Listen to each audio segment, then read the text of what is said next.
Are you wondering what makes up a great retirement plan? Make sure you're not missing out on these 5 essential strategies that could make or break your golden years. Okay, today, Rod, we're going to be breaking down 5 things that everybody needs to be thinking about as they go into retirement. And maybe better said, things that they need to be making sure they're not doing in order to make sure they have a successful retirement plan. Let's start from the top, Rod. Key number one is that you've got to have a diversified investment portfolio. When we talk about having a diversified investment portfolio, the first thing that people think about is, well, I've got a bunch of different stocks or bonds. And usually it's not even that. Usually it's like, I'm in mutual funds. So aren't I diversified by nature? And to some extent, the answer is yes, but to a large extent, the answer is also no. So when we talk about diversification, we're not just talking about having different forms of mutual funds. We're talking about having different asset classes entirely. And in some cases, we're talking about having hard assets in addition to paper assets. So for that reason, we recommend that we go beyond the typical stocks, bonds, and mutual funds. And we also we bring the best of the alternative space and the traditional space. We bring those things together. And by doing that, we 100% believe that we'll be able to create the best retirement plan possible. So the first key is we've got to be diversified. Rod, the second one is, and this is super important, we have to have a sustainable withdrawal strategy. Now, before you get into that, Rod, you probably ought to tell people what the heck is a withdrawal strategy, and then how do we make it sustainable? Yeah, this thing I think is the thing people trip up on most, and it's really based on what we call an accumulation model. In other words, people are building up this account, this retirement account, and they have to get it big enough so that they can draw on it during the retirement years without it running out, right? So there's this traditional 4% rule that's been around for a long time. In the decade of the 2000s, when the market really struggled, a lot of advisors said, maybe 4% isn't the right number. Maybe it's 3, maybe I've seen 2.8, right? Well, think about this. For every $1 million that you saved, that means you can take, even if you go with the 4% rule, $40,000 a year of income. And in a lot of cases, it's in completely taxable places because you put it all away pre-tax. So 40,000 a year, and then they tax it. Now you have what, 30, 35 left. Is that going to be helpful? Well, probably not. So then you say, okay, well, I just have to accumulate more. Okay, but really, what is the right number? How much do you have to accumulate so that you can feel comfortable that you can withdraw the right amount, adjusting for inflation older, and making sure you don't run out? So again, this is the big key. Okay, but wait a minute. I have an idea. What if that wasn't the only model? What if you didn't have to only rely on this accumulation model to create this withdrawal strategy? What if you used it in combination with, or in place of that, you did a cash flow model? Going back to what you just said, if you're diversified across alternative assets as well, hard assets, real estate, businesses, other things that are really good at creating cash flow. And if you can, instead of using the withdrawal method, have multiple streams of income coming into your world when you get into retirement, and they are sustainable just in and of themselves, right? It's a rental property, and you're going to consistently have rent coming off of that property. It's a business that has profits, and you're consistently going to be participating in those profits. You have multiple because, for the same reason we talked about, you need to be diversified. There can be hiccups along the way in any one income stream, so you need multiple in order to do that. But if you can replace the accumulation model with the cash flow model, then you're not as concerned. It's not a matter as much about, am I going to run out of money?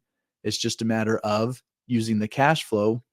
Oh, and by the way, it also naturally adjusts for inflation, right? As rents go up, your income goes up.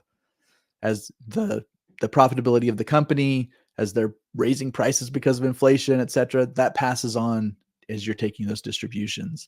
So it has a really good way of adjusting for inflation. Yeah, and that is a super important one. I love the idea of flipping the accumulation model on its head and making sure we're utilizing a cash flow model, because there's just like a safety and a freedom that comes with creating cash flow that we just can't get any other way, right? The other thing I love about it is that when I own a piece of property or something that's pushing off income, I'm going to get not just the income that it's producing, but I'm going to get the continued growth of the underlying value. So the goal, I think, is instead of trying to take or deplete the value of the asset, it's to create an income and still grow the asset. So Absolutely. for those reasons, I love that idea. Okay, so let's jump to key number 3, Rod. Key number 3 is tax efficiency. We talk about taxes all the time. Taxes is for most of us going to be the biggest expense of our lifetime. It would be silly not to be considering that when we're talking about creating the best possible retirement plan. So when we're thinking about that, we want to make sure that we're being tax efficient. Now, there might be some confusion out there as to what tax efficiency actually means. For a lot of people, it means pushing all of their money into tax deferred vehicles like 401ks and IRAs. And we're here to tell you that that is not the way to go for several reasons, but here are a couple of them. Number one, we're in the lowest income tax period in history. There's been times in our history where people are taxed up to 90%.